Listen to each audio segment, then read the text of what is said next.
어르신들이 뭐 종종 아이들 태어나면 아유 뭘로 먹이고 뭐로 입히고 뭐로 공부시켜요 하면 아유 그냥 놔라 나 다 태어나면 지 먹을 것은 다 입에 쥐고 태어난다 이런 말씀 많이 하시잖아요.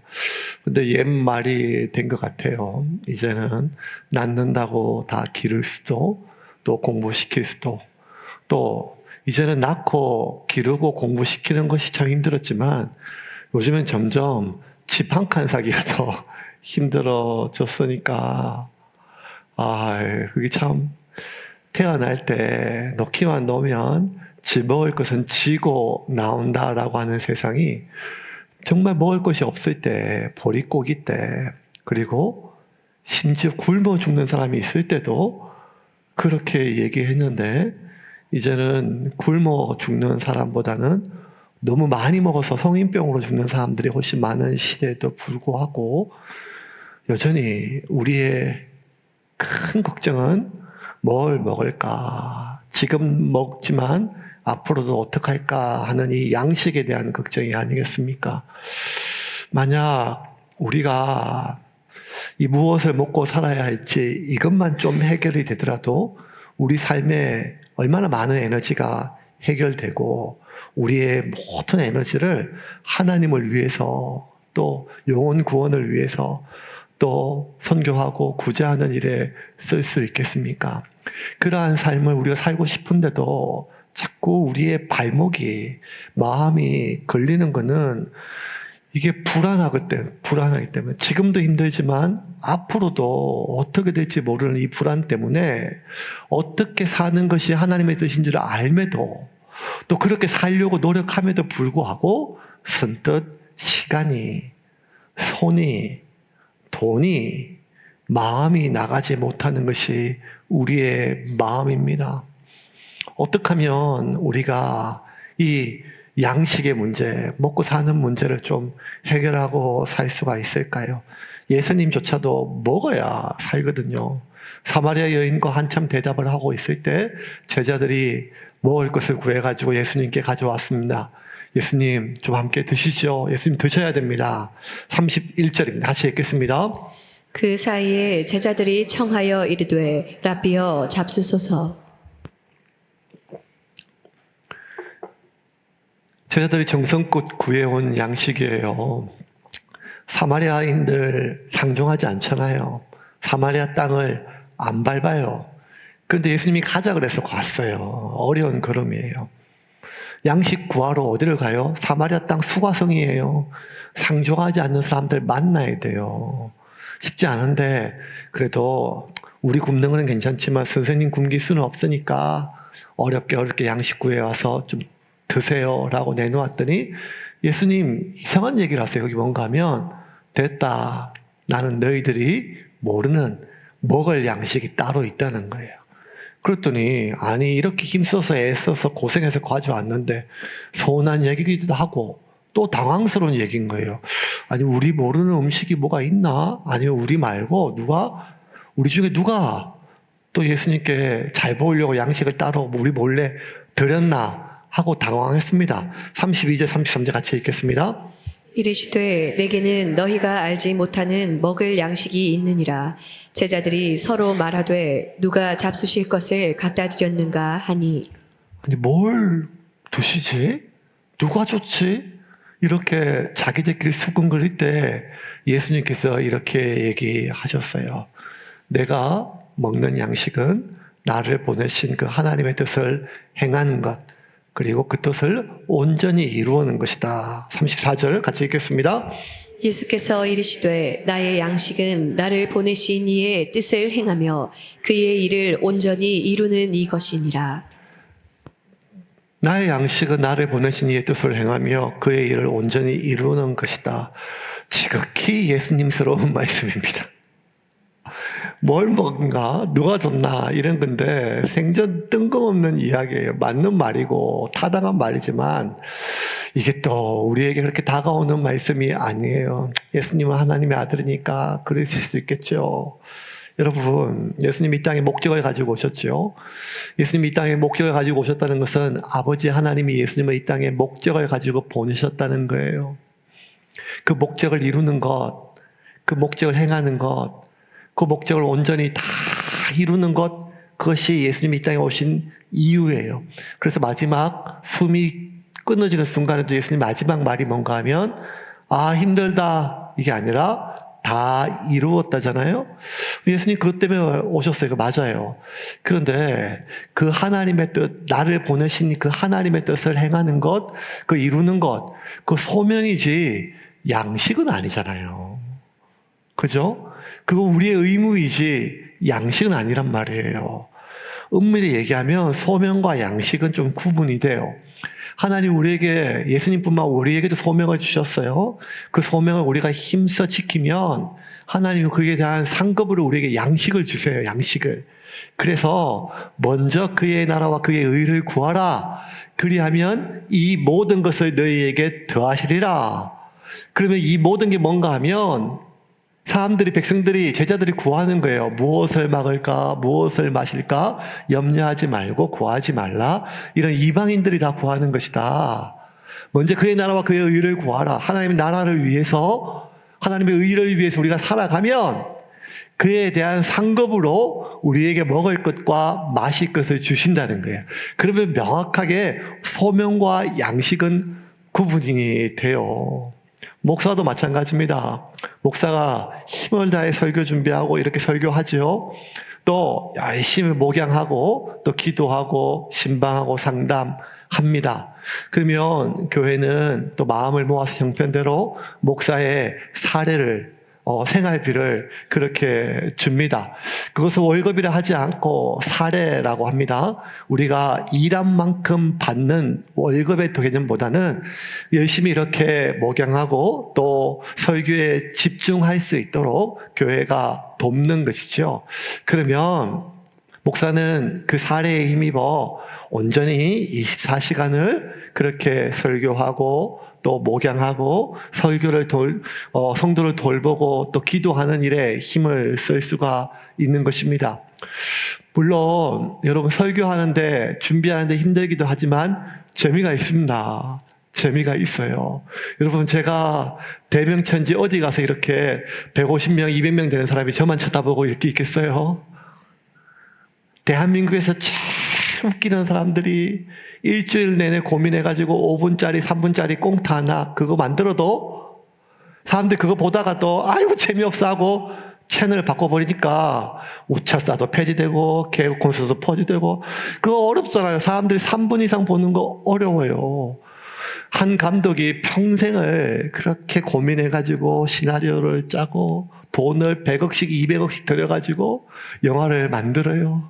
그래도 영화 보는 내내 아이고 내가 이걸 보러 괜히 왔네 하고 극장을 나오는 게 사람이잖아요. 그런데 웃기는 것도 아니고 노래하는 것도 아니고 제가 여러분에게 돈 주는 것도 아니고 여러분이 오늘 돈 내고 오잖아요. 그러는데 제 얘기를 다른 사람 목사님은 30분밖에 안 하는데 저는 40분도 넘기잖아요.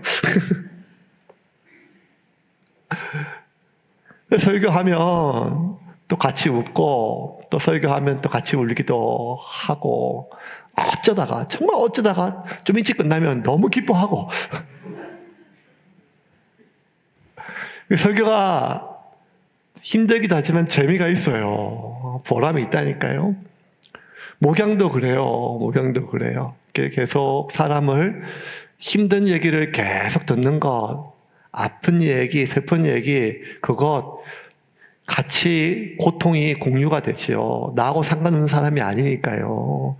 그러면 그 짐에 눌립니다. 지칩니다. 그리고 참 마음이 무거워져요. 그러다가도 뭔가 또 하나님이 도우시고 인도해 주시고 또 하나님 회복시키고서 한 사람의 삶이 나아지고 치료되고 그 가정이 변화되고 이런 것들을 보면 이거 진짜 보람이 돼요. 우리 어르신들 어릴 때 콩나무 시루에서 콩나물 크는 거 보신 적 있으세요? 옛날 분입니다. 다 쿠팡에서 배달시키지 누가 그거 요새 합니까? 근데 그거 재미도 없고 아무것도 없지만 뭐라고 얘기하는가 하면 그 재미가 있대요. 재미가 있대요. 여름에 여러분 비가 오니까 부영 아파트 모델하우스 옆에 맹꽁이가 울어가지고 잠을 못 자겠어요. 맹꽁이. 그래서 좀 해가 뜨면 제가 왔다 갔다 지나갈 때마다 봐요. 그 땡양지에 안 그래도 더운데 땀을 뻘뻘 흘리고 어르신들이 상추를 따고 뭐 이렇게 뭘 해요. 그럼 제가 아휴 이마트에 가면 2,000원이면 이만큼 주는데 저 왜 할까? 이렇게 해서 그 중에 우리 성도님도 계시거든요. 아이 더운데 왜 고생하세요? 그러면 이렇게 얘기를 한결같이 재미가 있어요. 재미가 있어요. 뭐요? 심었는데 싹이 나고 그 거두는 재미가 있대요. 그 상추가 자라는 것도 재미가 있으면 사람 자라는 게 얼마나 재미가 있겠어요. 목양도 참 보람납니다. 이 땅에 수많은 직업이 있지만 내가 목사가 되길 참 잘했다라는 보람이 있어요. 그렇게 설교가 재미가 있고 목양이 보람이 돼요. 그 재미가 아무리 크고 그 보람이 아무리 커도 사례비를 못 이겨요.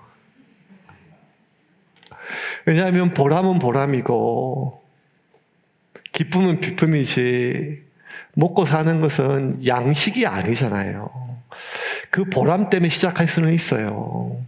그 기쁨 때문에 시작할 수는 있어요. 근데 끝까지 하는 것은 먹어야죠. 힘을 다해서 할 수 있는 것.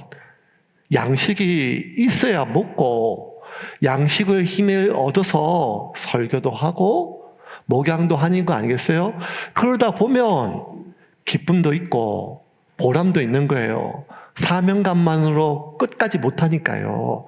근데 이 모든 것의 바탕이 하나님이 나를 부르셨다라고 하는 그 소명감이 시작일 수는 있지만 실제적으로 이렇게 시작된 일을 끝까지 우리가 온전하게 하나님의 일을 순종할 수는 있지만 끝까지 다 이룰 수 있는 것은 양식이 있어야 되잖아요. 이게 저만 그래요? 우리 모두 마찬가지 아니겠어요?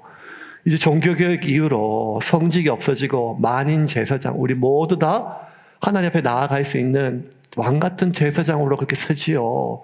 그냥 제가 목사니까 직분이 설교하고 우리는 그렇게 기도하고 구제하고 평신도라는 것이 사제와 구분되는 것이 아니라 역할의 차이일 뿐임을 우리가 알잖아요. 그래서 우리가 다 소명이 있어요.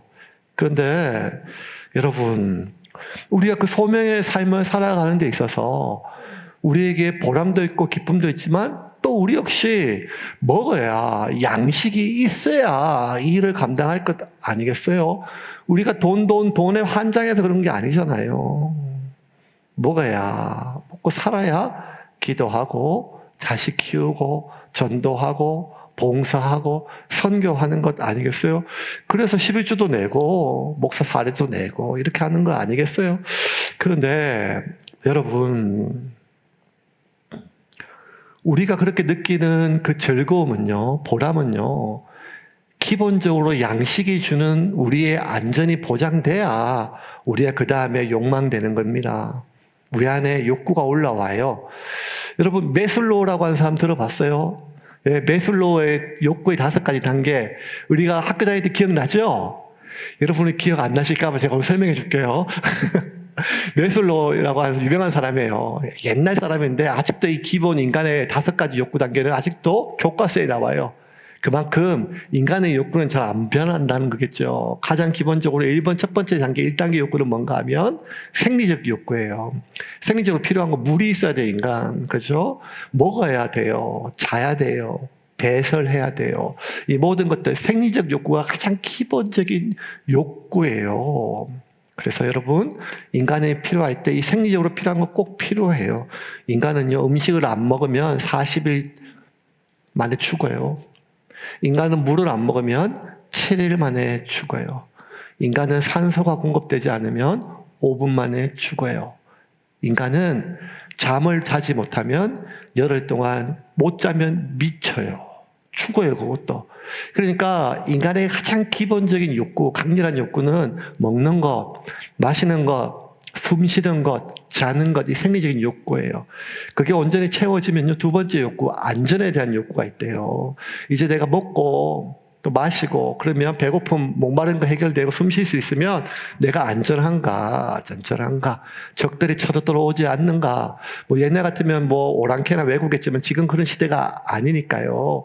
그러니까 어떤 안전의 욕구가 있는가 하면 직업적으로 이제 내가 먹고 살 수 있을까? 지금도 먹었지만 앞으로도 그 안전에 대한 욕구예요.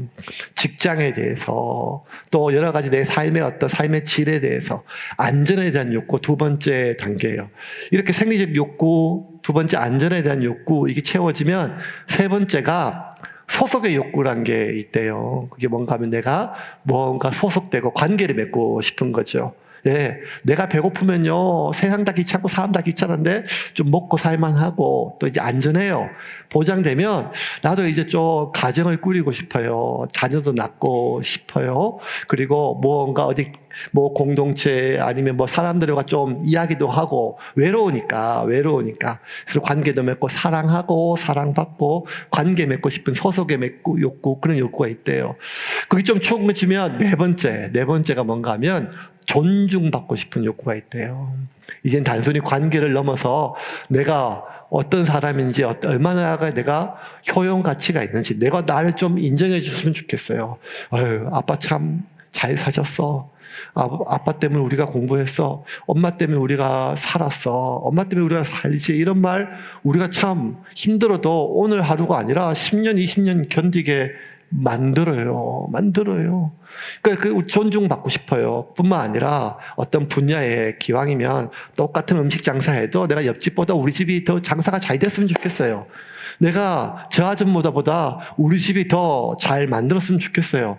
그래서 여러분, 예, 점심때 우리가 밥 만들면 지난주 밥보다 이번 주 밥이 더 맛있으면 하는 마음이 우리 마음에 똑같은 이야기라 그런 게 있잖아요. 아, 오늘 맛있었다. 이 말이 지난주가 맛이 없었다. 이 말이 안 돼도 불구하고 기왕이면 그냥 좀 맛있게 했으면 이런 마음이 있잖아요. 저도 마찬가지예요. 전국에 지금 6만 개의 교회가 있고 6만 개의 목사님이 여전히 설교를 하고 있는데 이제 유튜브에 다 올라오니까 아유 다른 목사님보다 내가 좀 설교도 잘했으면 좋겠다 이런 마음이 드는 거죠. 그래서 거참 음식 잘한다, 돈 잘 번다, 설교 잘한다. 아이고 저렇게 열심히 노력해가지고 축구 선수든 뭐 운동 선수든 그렇게 성취하고 뭐 이런 것들 하면 인정받죠. 이거보다 한 달 안 되면 내가 안 되면 내 자식이라도 어쩜 그렇게 자식 농사를 잘 지었어요. 이렇게 인정 욕구가 있대요. 그 네 번째, 마지막 다섯 번째가 이 자아 실현이에요. 뭔가 이제는 남들이 원하는 거 말고 내가 원하는 걸 찾고 그것을 이루고 그것을 그 의미를 발견했을 때 인간의 가장 큰 욕구예요.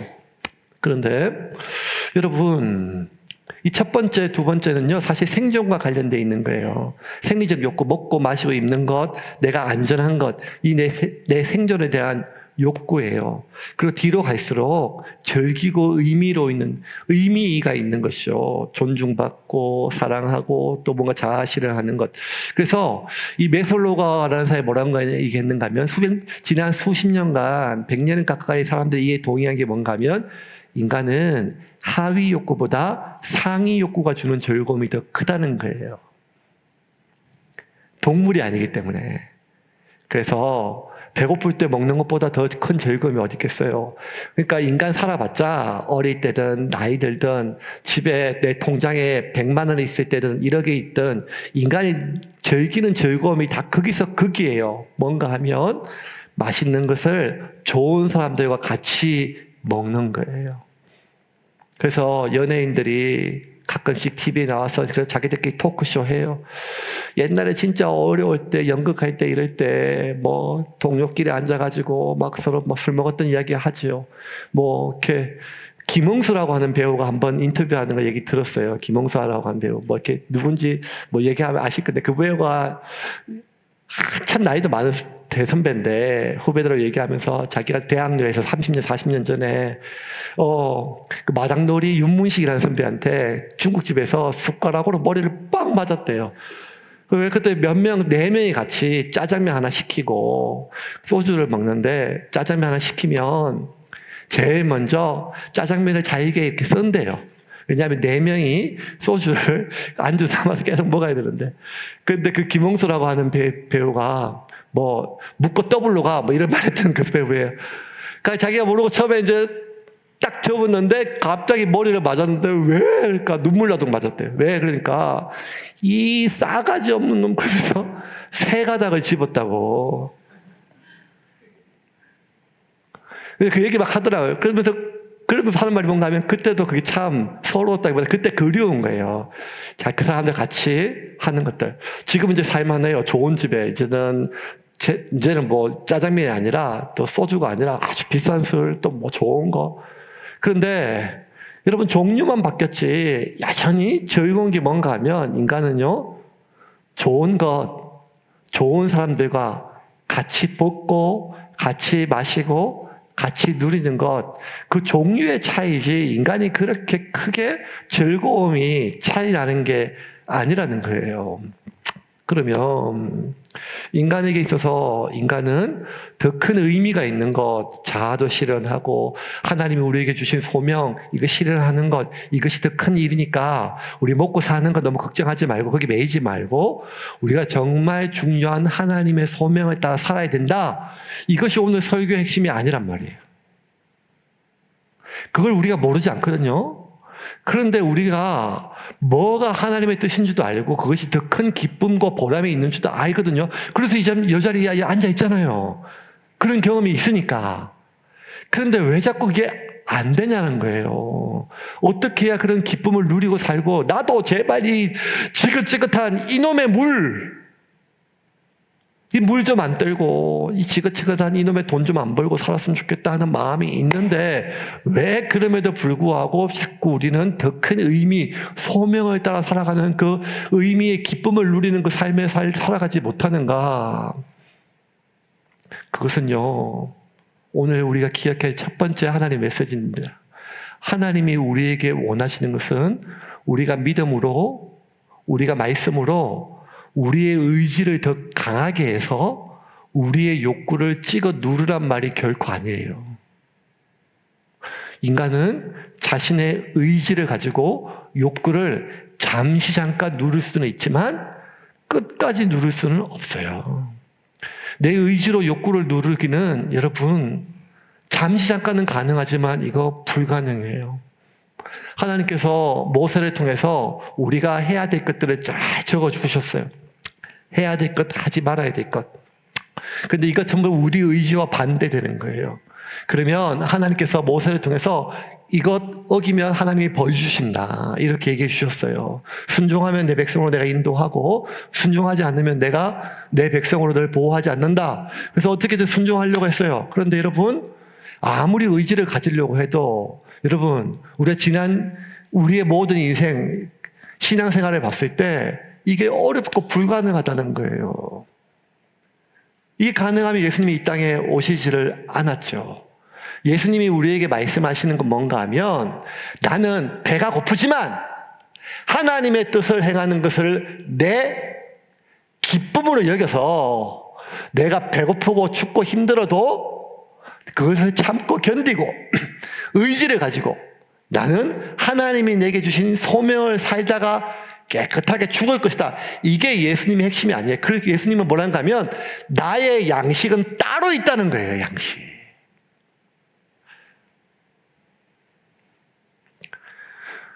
예수님의 양식은 따로 있다는 거예요. 그리고 우리 역시 우리가 살아갈 양식이 따로 있다는 것입니다. 생존보다 의미 있는 일, 소명이 더 중요하니까 먹고 사는 일을 좀씩 멈추고 이제는 소명을 위해 살아가야 된다 그 말이 아니라 오늘 하나님이 우리에게 주신 메시지는 명확해요. 이게 무엇인가 하면 우리가 이제 하나님의 자녀가 되어서 하나님의 자녀답게 살아가기를 결심할 때 우리가 하나님께 내게 주신 소명을 따라 살아가기를 결심할 때 우리의 외적인 변화는 없지만 우리가 변화를 알아차리지는 못하지만 우리 내적에 큰 변화가 있는데 그게 무엇인가 하면 우리의 내면이 생존자에서 소명자로 바뀐다는 거예요. 소명자로. 그러면 우리가 생존자에서 소명자로 바뀌는 순간 나의 생존과 안전은 나의 문제가 아니라 하나님의 문제가 된다는 거예요. 그리고 지금까지는 내가 나의 안전을 위해서, 나의 생존을 위해서, 나의 온 힘을 위해 살았는데 하나님이 나를 먹이시고 나를 입히시고 나를 보호하시는 것을 경험하게 되면 내가 비로소 우리에게 주신 소명을 행함으로 누리는 그 즐거움을 경험할 수가 있다는 거예요. 여러분, 생존자에게 있어서 생존은요, 가장 큰 일이에요. 이게 작은 일이 아니라니까요. 내가 먹고 살고 내 자식 키우고 이것보다 큰 일이 어디 있겠어요. 이것도 뭐 하나도 제대로 못 해낸 채 맨날 그냥 허무맹랑하게 어떤 큰 뜻만 얘기한다면 이거만큼 기가 찬 게 어디 있겠어요. 힘을 다해서 내 자식 먹이 살리고 공부시키고 결혼하고 또 부모님 돌보고 이런 것들 중요하죠. 그리고 이것들 힘에 붙이니까 하나님 도와주세요. 좀 도와주세요. 점점점 힘에 붙이니까 하나님 내게 힘을 주십시오라고 하는 것, 이거 결코 하나님께서 우리를 책망하시는 게 아니죠. 그런데 여러분, 생존과 안전이 생존자에게 가장 큰 소명이라면, 바꾸어 말하면 생존과 안전이 이 생존자에게는 전부인 거예요. 그 이상의 기쁨을 경험하지를 못한다는 거예요. 그 이상의 기쁨. 그런데 우리가 생존자에서 소명자의 삶을 걸어갈 때 어느 순간 완전히 다 바뀌지는 않지만 내가 하나님이 나를 먹이시고 입히시는 것이 내가 경험되고 확인되어지기 시작할 때, 그래서 이제는 생존이 아니라 소명을 따라 그 일을 할 때 우리가 이전과 경험하지 못했던 더 큰 경험을, 기쁨을, 즐거움을 누리는 순간들이 계속 반복된다는 거예요. 인간은요, 의미가 그 무엇보다 중요하니까요. 이번에 권사님들하고 제주도 좀 갔다 왔잖아요. 그러면서 이제 성지순례를 했어요. 성지순례를. 어떤 성지순례를 했는가 하면, 저기가 제가 낚시한 곳입니다 하면 박수 막 쳐주시고, 저 방파제에서 제가 이렇게 낚시했습니다. 그러면 또 어떤 권사님은 뭐 그놈의 고기 내가 한 번도 먹어본 적도 없는데 누가 잡았나 이렇게 얘기하시는 분도 있지만, 또 어떤 권사님은 저 목사님 낚시하는 데 한번 가봐야 된다고 이렇게 얘기하기도 하고. 3년 전에 이제 안식년으로 갔잖아요. 그 방파제 제가 또 기억이 나더라고요. 개척하고 낚시도 못하고 열심히 했다가 이제 안식년 맞아가지고 이제 가서 낚시를 하니까 너무 좋더라고요. 매일 갔어요. 그러니까 오래간만에 고기 잡히니까 낚시 실력이 죽었는 줄 알았더니 그런 실력은 다 그대로 있더라고요. 그대로 있더라고요. 고기 계속 잡혀요. 처음에 한 2, 3일 너무너무 좋았어요. 재밌고. 근데 한 5일, 6일 지나니까 좀 재미가 없어졌어요. 왜냐하면 고기가 너무 잘 잡히고. 두 번째는요, 잡아도 자랑할 데가 없어요. 그 신호등에 있을 때는 어쩌다 한 번씩 낚시하면요, 고기 잡아오면 여기서 뭐 근처에 있는 사람들 와서 청년도 오고 먹으면요, 그 다 먹을 때까지요, 계속요, 칭찬이 끊어지지가 않아요. 이런 고기 처음 먹어봤다. 양식하고 다르다. 앞으로 다른 고기는 못 먹는다. 부터 시작해가지고, 야, 이제는 내가 다른 교회는 못 가겠다. 설교 듣고 그런 말 들은 적 없었는데, 다른 교회는 못 가겠대요. 그러니까 그런 게, 그러니까 잡을 때 힘든데 와서 그때 언제 제가 자기 효능감에 개인모가 넘어지는가 하면 해 썰어줄 때, 그때 막 사람들 막 좋아하고 하니까. 근데 그 방파제 가서 고기를 잡았는데, 이게 누가 잡아도 이렇게 그 집에, 제가 아는 사람은 집에 집사람밖에 없는데 고기 잡아가면 막 그냥 집에도 못 들어오게 하고, 냄새 난다고 하고, 어제도 잡았는데 오늘 또 뭐 갖고 오냐 하고, 저는 아까 오니까 냉동시키나 올라왔는데 꽉 찼다 하고 냉동실에. 이러니까, 그래서 이제 뭐 점점점 재미가 없어지는데 어느 순간 어쩌다 큰 게 잡히잖아요. 그럼 잡힐 때 이제 막 아주 그 목줄이 끊어질까봐 아주 조심히 하고 그래서 끌어올려야 되거든요. 그 아주 중요한 타이밍이에요. 근데 중요한 타이밍에 제가 뭐 하고 있는가 하면 큰 게 걸리면 그거를 고기를 힘을 다해서 집중하고 잡아야 되는데 자꾸 두리번 해요. 지나가는 사람이 있는지 없는지. 지나가는 관광객들도 있으면 옆에서 그 다 잡을 때까지 막, 야, 저 사람 뭐 잡았는갑다. 야, 기다리자. 보자 하다가 고기가 올라오면요, 박수를 치고 아저씨 대단하다고 막 하면서, 그러다가 그 고기 한 마리 주면요, 막 그냥 천재를 얻은 것처럼 막 고맙다고 얘기하고 막, 얼마나 자기 효능감이 올라간지 몰라요. 그런데 4일, 5일, 일주일 내내 고기를 잡았는데 잡을 때마다 사람이 한 명도 없는 거예요. 재미가 없어요, 재미가. 그때부터 낚시를 그만했어요. 손맛이란 게 뭐야? 여러분, 낚싯대 땡기는 거, 그냥 내가 내 줄로 땡겨도 손맛이에요, 이게. 근데 가장 큰 재미는요, 의미가 재미예요, 의미가. 의미가 없어지면 재미가 없죠. 그래서 주례할 때마다, 제가 주례할 때마다 이렇게 얘기를 해요. 신혼부부 앞에 놓고, 신혼 재미가 없대 물으면 재미가 없어져 하면 그건 재미가 없는 게 아니라 의미를 잃어버린 거다. 기억나잖아요, 여러분들. 의미가 있으면 병뚜껑 하나로 하루 종일 땅 따먹게 해도 재미가 있으면 하루 종일 의미가 잘 놀고, 의미가 없으면 저 수백만 원짜리 지중해 크루즈 여행으로 신혼여행을 가도 의미가 없으면 그냥 그 쏟아지는 석양 앞에서도 서로 핸드폰만 쳐다보고 아무것도 안 보고 지루할 수 있는 게 인간이다. 그래서 끊임없이 우리는 의미를 가져야 살 수가 있다. 어느 순간 내 전부였던 내 자식이 의미를 잃어버리는 순간 내가 이러려고 얘를 키웠나 하는 생각이 들 때가 있다. 어느 순간 내 전부였던 이 남편이, 아내가 내가 이 꼴을 보려고, 이 얘기 들으려고 내가 그 힘든 세월을 살았나 될 때가 있다. 그것은 사람이 없어진 게 아니라 내가 의미가 없어질 때다. 내가 내 젊음을 바쳤던 교회지만 의미가 잃어지면, 없어지는 순간 내가 이 꼴하지, 이런 얘기, 이 대접을 당하려고 이렇게 애썼나 하는 생각이 들 때 우리는 한없이 초라해지는 뿐만 아니라 지난 세월이 의미 없어진다. 왜? 유일하게 하나님이 만드신 동물 중에 사람만이 의미를 가질 때 못 먹어도, 안전하지 않아도 내가 소중한 것을 지키고 또 그것을 이룬다고 하는 의미가 있으면 그것을 견딜 수 있는데, 아무리 먹고 마시고 안전해도 의미를 잃으면 스스로 목숨을 끊을 수 있는 게 인간이라는 거예요. 왜? 인간은 그렇게 만들어졌기 때문입니다.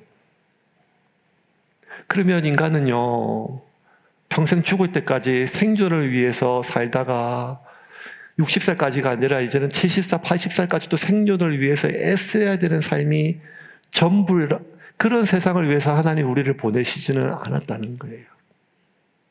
하나님은 우리가 생존이 지켜지고 안전이 지켜지는 그 재미도 보람도 평안감도 있지만, 하나님은 우리에게 더 큰 인생의 즐거움이 있다는 거예요. 그게 뭔가 하면 내가 이 땅에 보냄받은 목적이 있다는 거예요. 그 하나님이 나를 보내신 목적, 그 목적을 내가 수행하며 사는 그러한 기쁨이 있다는 거예요.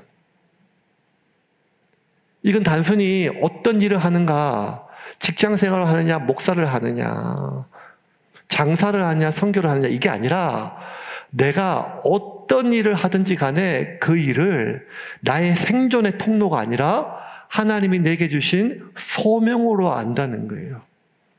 그때 우리에게 전혀 다른 기쁨이 있다는 거예요. 하나님이 주신 소명으로 새홈교회를 시작을 했어요. 사례를 받아요. 그런데 제가 교회를, 이 목회를 생존의 수단으로 삼는다면 저는 늘 하나님이 내게 주신 소명과 영혼의 변화가 아니라 한 명 한 명 숫자나 사람들 눈치를 보고 사역을 해야 돼요. 왜? 이 교회는 저의 생존의 도구이니까요. 아니, 저 길거리에 장사를 하더라도 하나님이 내게 주신 소명으로 안다면, 아니면 지질이 공부도 못하고 애만 먹이지만 이 자식이지만 내가 이 자식을 하나님이 내게 주신 소명으로 안다면 그것이 내게 짐이 아니라 섭리 가운데 또 다른 차원의 삶의 문제가 있다는 거예요. 어머님이 이제 제가 요양병원에 모신 지 이제 한 8개월, 9개월, 10개월 됐어요. 한 4년 집에서 모셨잖아요. 90이 넘은 어머님, 나중에 대소변 직접 제가 매일매일 기저귀 갈아드리고 매일매일 씻겨드렸어요. 집에 모셔올 때 집사람한테 어머님이 사시면 얼마나 사시겠냐 이렇게 확신하고 왔지만 저보다 오래 사실 것 같이 계속 그렇게 3년, 4년 하는데 매일매일 이제 치매 때문에 대소변을 못 가리시고 제가 이제 매일매일 이제 기저귀를 갈고 씻겨드리고 하니까 이제 이게 막 지치는 거예요. 밤에도 지치고. 그래도 어머니 모시는 보람이 있었어요. 아침마다 교회 올 때 어머니 손잡고 이렇게 데이케어 센터 모셔다 드리고 또 저녁에 집에 갈 때 이렇게 데이케어에서 집에로 갈 때 길 가던 사람들이 꼭 물어봐요. 연세가 어떻게 되세요? 그럼 제가 92살이세요? 93살이세요? 그러면 아이고 하고 저를 바라보는 눈빛이 대견하게 그렇게 보세요. 그거 나름대로 보람이 있었어요. 제가 목사로 살면서 이 동네에 그런 눈빛은 못 받았거든요. 세움교회 목사라고 했을 때 그런 눈빛을 못 받았는데 제가 누군지도 모르지만 그런 90살 넘으신 어머님을 모시고 산다는 게 사람들은 참 대견한 눈빛으로 그런 보람이 있었어요. 그래도 그거 힘들더라고요. 어떤 딸은 이렇게 힘이 드니까 자식이 6인데 왜 우리 집에만 왜 나만 또 우리 집사람은 이렇게 애를 먹어야 되나 이런 생각이 들 때가 있었어요. 하지만 제가 목사니까 또 우리 엄마 아들이니까 되게 의무죠. 의무. 자식의 의무니까 그래도 어머니 돌아가실 때까지 내가 힘들지만 해야겠다 이렇게 하는 날이 대부분이었어요.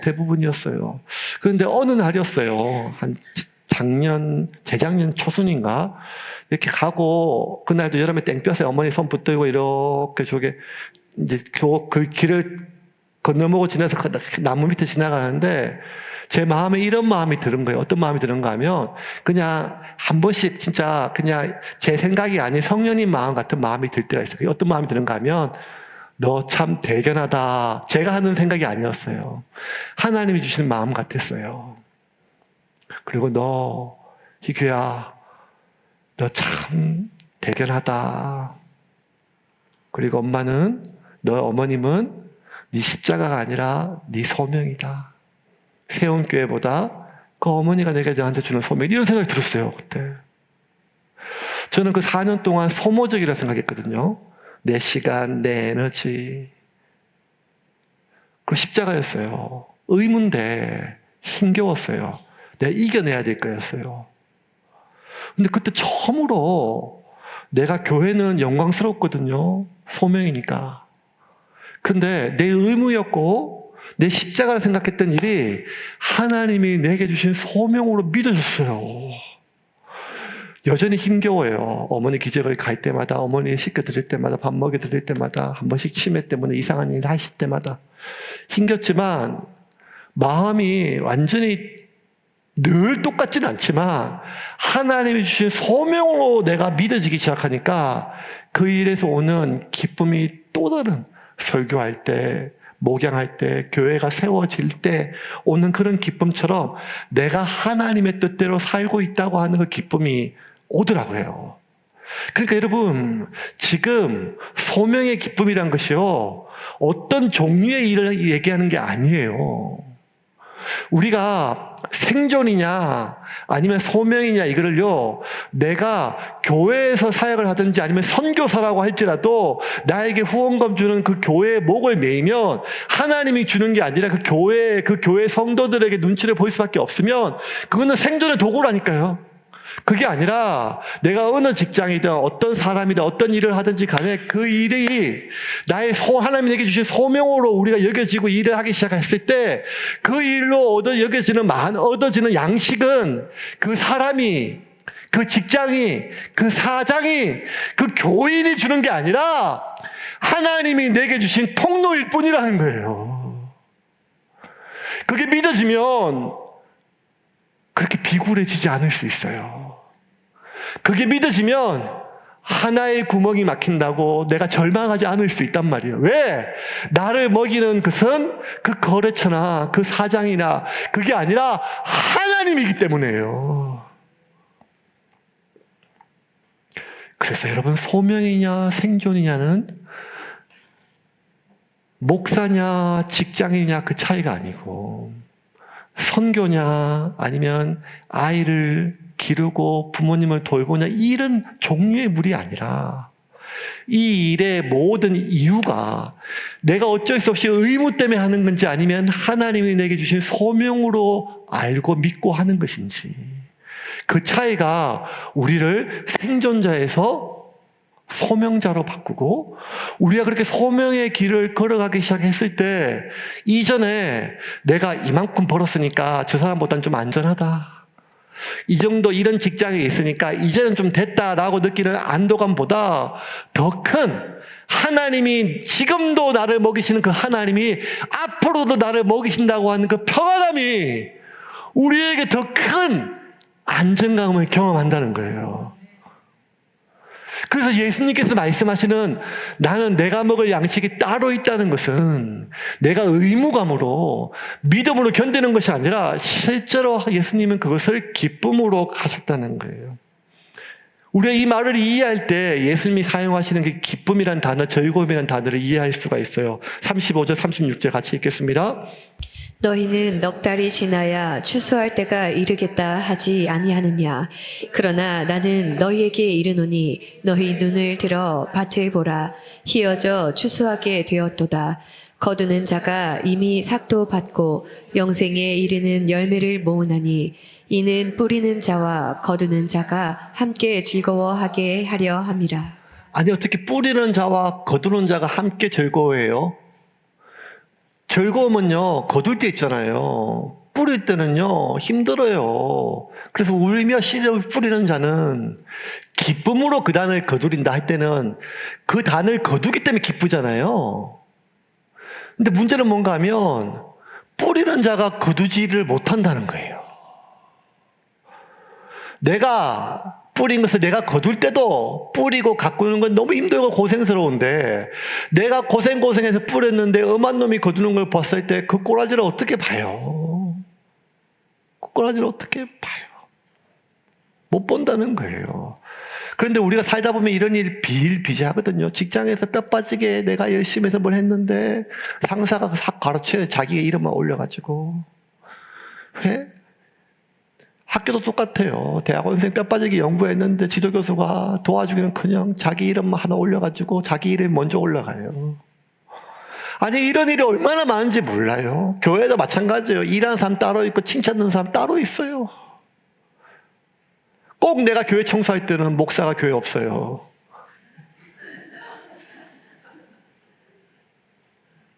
이게 얼마나 짜증나는데요.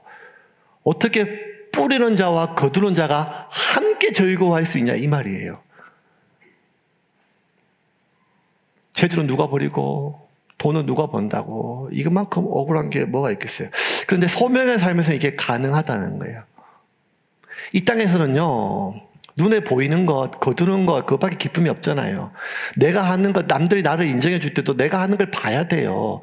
그런데 여러분, 우리가 이제 소명의 삶을 살 때는요, 이제는 우리가 나에게 이런 소명을 주신 하나님을 믿잖아요. 그러면 사람은 눈에 보이는 것밖에 못 보이지만, 사람은 자기가 보이는 것밖에 못 보지만 하나님은 모든 걸 보시잖아요. 그러면 내가 뿌리는 걸 아무도 몰라요. 근데 하나님은 보신다는 게 내가 믿어져요. 그러면 내가 뿌린 것, 내가 못 거둬도 누군가가 그걸 거둘 때 하나님의 뜻이 이 땅에 이루어지는 게 기뻐져요. 이게 무슨 부처님 가운데 토막 같은 말씀이 아니라 생존에서 소명으로 옮겨질 때 우리가 이런 기쁨이 있다는 거예요. 그래서 여러분, 세례 요한이 보면 예수님이 이 땅에 오실 때 세례 요한이 예수님의 길을 예비했잖아요. 근데 이 열배 많은 사람들이, 지금 사마리아 사람들이 이제 곧 사마리아 여인의 전도를 듣고 예수님께 와서 구원을 받아요. 근데 그 구원 받는 일에 예수님께 뭔가 하면 그 구원에 너희가 그 기쁨에 참여한다고 얘기를 했어요. 그런데 누군가가 씨를 뿌렸는데 너희 말고, 너희 이전에 누군가가 많은 선지자들이 씨를 뿌렸는데 너희는 그것을 거둘 뿐인데 너희는 그 기쁨에 참여한다고 얘기했어요. 37절 38절 같이 읽겠습니다. 그런즉 한 사람이 심고 다른 사람이 거둔다 하는 말이 옳도다. 내가 너희로 노력하지 아니한 것을 거두러 보내었노니 다른 사람들은 노력하였고 너희는 그들이 노력한 것에 참여하였느니라. 아니, 이게 얼마나 억울한데요. 이런 경우 종종 있어요. 이런 경우. 어떤 분 전도하려고 한 20년 기도하신 분 계세요. 계속 자기 교회로. 근데 오늘 계시기에 뭐가 열려가지고 저희 교회 오실 때가 있어요. 그러면 그분이 너무 아까운 거예요. 아니 기도는 내가 했고 20년 또 전도는 내가 했는데 왜 그 교회 가냐고. 여러분 이게 무슨 장사나 이게 아니잖아요. 영혼 구원이잖아요. 내가 지금 우리 교회 전도한다고 냉장고 하나 받는 것도 아니잖아요. 그런데 이게 기쁨이 동일할 수 있다는 거예요. 세례 요한이 그랬어요. 세례 요한이 3장 27절 30절 같이 읽겠습니다. 요한이 대답하여 이르되 만일 하늘에서 주신 바 아니면 사람이 아무것도 받을 수 없느니라.